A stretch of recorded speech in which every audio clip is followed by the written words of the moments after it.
Hello, Mahathir. How are you? I am fine, thank you. And you? I'm also fine. Thank you very much. Do you know what is the meaning of hair? Hair? Yes, Khargosh. Oh, I am expecting you will say in English. Oh, rabbit. Thank you. Rabbit and hare, the same animal. Khargosh. Yes. Do you know the meaning of tortoise? Yes, Kotchop. Say in Turtle. English. Turtle. Turtle, turtle. Turtle. Turtle and tortoise. That's Kochop. Okay, let's start our lesson today. Unit 14. Lesson 3-4. The hare and the tortoise. Hare মানে rabbit বা খরগোশ আর tortoise মানে turtle বা কচ্ছপ। Read the sentence, complete the question. সেন্টেন্সগুলো বাক্যগুলো পড়ো এবং এই যে শূন্যস্থানগুলো পূরণ করো, মানে কোশ্চেনটি কি পূরণ করো। মানে এখানে ডাব্লিউএস কোশ্চেনের মতো উত্তর দেওয়া আছে, প্রশ্ন বানাতে হবে, কিন্তু এখানে হোয়ার ডাব্লিউএস ওয়ার্ডটা দেয়া আছে। ওকে, তাহলে the hare was walking in the forest, তাহলে where was the hare walking. Fantastic. তাহলে হোয়ার দিয়ে হলো জায়গার নাম জানতে চাওয়া হয়, তাহলে ইন দ্য ফরেস্ট এটা বাদ যাবে। আমি একটু অর্থ বলি। The hare was walking in the forest, খরগোশ বনে ভিতর দিয়ে হাঁটছিল।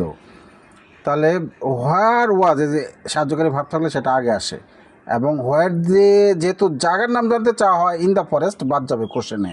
হোয়ার was the hare walking. Thank you. Okay, number 2. The hare saw the tortoise. What did the hare see? Very good. এটা কিন্তু অনেকে ভুল করে যে পাস্ট ইনডিফিনিট টেন্সে এই নেগেটিভ বা ইন্টারোগেটিভ বাক্যে এই যে এটা প্রেজেন্ট ফর্ম দিতে ভুলে যায়। একটা বাক্যে দুইটা পাস্ট ফর্ম থাকবে না, ডিড তো পাস্ট ফর্ম, ঠিক আছে? তাহলে এটা প্রেজেন্ট ফর্ম হয়ে যাবে, এটা অনেকে কিন্তু ভুল করে। তুমি ঠিক বলেছ, তোমাকে ধন্যবাদ। তাহলে what did the hare see? আর এই যে এই স মানে পাস্ট ফর্মের জন্য এখানে ডিড বসছে, স এর জন্য ডিড বসছে, আর ডিড বসার কারণে এটা স সি হয়ে যাবে, প্রেজেন্ট ফর্ম হয়ে যাবে। The tortoise was walking slowly. How was the tortoise walking? Very good. আর একটু অর্থটা বলে দাও। মানে খরগোশটি কিভাবে হাঁটছে। হ্যাঁ, প্রশ্নের অর্থ বলেছ। দি টর্টাস ওয়াজ ওয়াকিং স্লোলি, কচ্ছপটি ধীরে হাঁটছে। হাঁটতে ছিল, পাস্ট কন্টিনিউয়াস, হাঁটতে ছিল অতীতকালের। ইজ ওয়াকিং থাকলে হাঁটছে, আর ওয়াজ ওয়াকিং এই জন্য হাঁটতে ছিল। কচ্ছপটি কিভাবে এই ধীরে হাঁটতেছিল, আর প্রশ্ন করা হয়েছে কচ্ছপটি কিভাবে হাঁটতেছিল। Thank you. Next. They started their race next to a big tree. তারা তাদের এই রেসটি শুরু করে সামনের একটি বড় গাছ থেকে।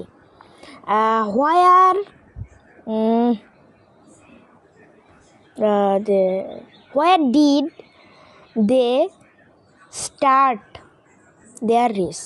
Very good. এখানে ডিড আসার কারণ হচ্ছে যে পাস্ট ফর্ম, এই যে ইডি আছে দেখে, আর এখানে ডিড বসার কারণে এটা স্টার্ট হয়ে যাবে, ইডি স্টার্ট। তাহলে they started their race next to the big tree, বড় গাছ থেকে তারা তাদের প্রতিযোগিতা শুরু করেছিল। তাহলে প্রশ্ন করা হয়েছে কোথা থেকে তাদের প্রতিযোগিতা শুরু করা হয়েছিল। হ্যাঁ, thank you. The hare went to sleep, তাহলে who went to sleep. Who দিয়ে প্রশ্ন করা সবচেয়ে সহজ। সাবজেক্টের পরিবর্তে শুধু হু বসিয়ে বাকিটুক অপরিবর্তিত হুবহু লিখে দিলেই হয়ে যায়। Who went to sleep. Thank you.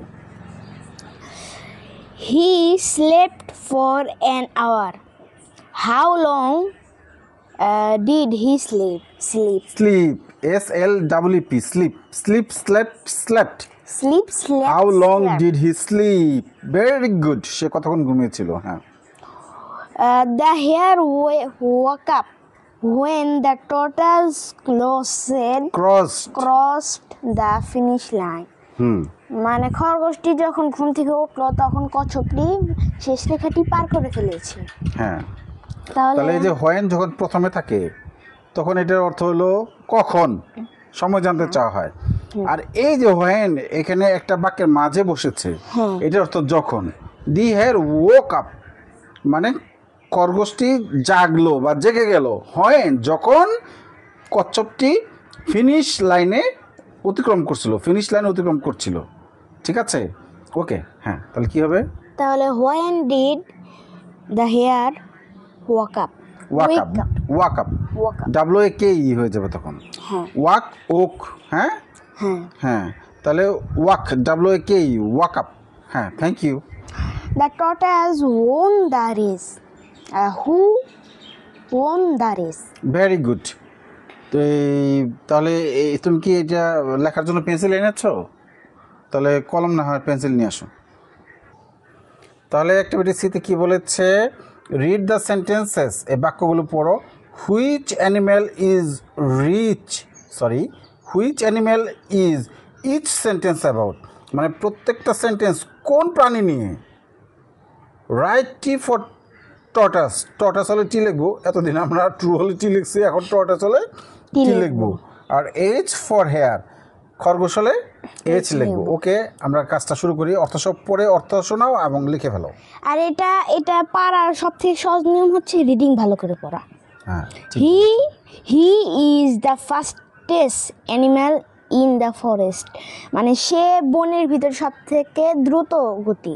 তাহলে হেয়ারের এইচ, হেয়ার হচ্ছে সবচেয়ে দ্রুত গতি, রাইট। হ্যাঁ। He is the slowest animal in the forest, সে বনের মধ্যে সব থেকে ধীর গতি। তাহলে এটা টর্টাসের টি, রাইট। হি টুক টেকেন, হ্যাঁ, past form. He took a nap, সে একটুখানি ঘুমিয়ে পড়লো। ডিউরিং দি রেস, অর্থাৎ প্রতিযোগিতার সময়। তাহলে হেয়ারের এইচ, হ্যাঁ, এই খরগোশটা ঘুমিয়ে পড়েছিল, right. He crossed the finish line first, মানে সে সর্বপ্রথম শেষ রেখাটি পার করেছে। তাহলে টর্টাসের টি, fine. He was angry at the end of the race, he was angry at the end of the race, প্রতিযোগিতার শেষে সে রেগে গিয়েছিল। তাহলে হেয়ারের এইচ, হ্যাঁ, ঠিক আছে। এই হি মানে হেয়ার, এই হি মানে হেয়ার। আর আমি যখন মোবাইলে এই গল্পগুলো দেখছি তাহলে বিভিন্ন জায়গায় বিভিন্নভাবে দিছি, মানে একটু চেঞ্জ আসছিল। আচ্ছা, ওকে। অ্যাক্টিভিটি ডিতে চলে যাই। গ্রুপ ওয়ার্ক করতে বলেছে। What does slow but steady wins the race, এটা মানে কি? এটা বাংলা হচ্ছে ধীর এবং দৃঢ়রাই জয়লাভ করে। আরেকভাবে বলতে পারি ধীর এবং অবিচলরাই জয়লাভ করতে পারে। অবিচল মানে যারা কাজে থামে না। এই গ্রুপ ওয়ার্কটা করতে গেলে তো অনেক সময় লাগবে। তাহলে পজ করি, গ্রুপ ওয়ার্ক করে তারপরে ফলটা দেখিয়ে দিই। ওকে, পজ করে রাখি, গ্রুপ ওয়ার্কটা এই ফাঁকে আমরা করে ফেলি।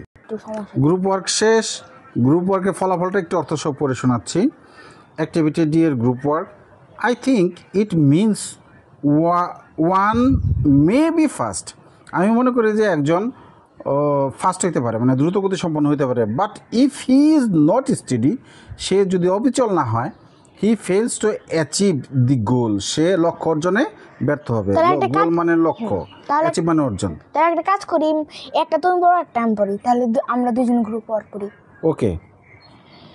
We can't reach our goal, আমরা আমাদের লক্ষ্যে পৌঁছতে পারি না। If we are not steady in our work, if we are not steady in our work, যদি আমরা কাজে অবিচল না থাকি তাহলে আমরা লক্ষ্যে পৌঁছতে পারি না।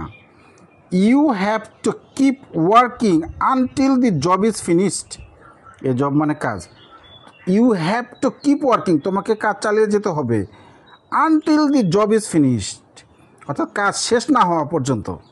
ওকে, It's not good to be arrogant. arrogant. It's not good to be arrogant মানে অহংকার হওয়া ভালো না। ওকে, অহংকার করা ভালো না। হ্যাঁ, no one to make fun of, কাউকে উপহাস করতে নেই। খরগোশটা কিন্তু কচ্ছপকে উপহাস করছিল বলে আজকে তার এই করুণ পরিণতি। ঠিক আছে, বড়াই বা উপহাস করতে নেই। Okay, thank you very much. Thanks for watching. সবাই লাইক করবেন, সাবস্ক্রাইব করবেন। ধন্যবাদ।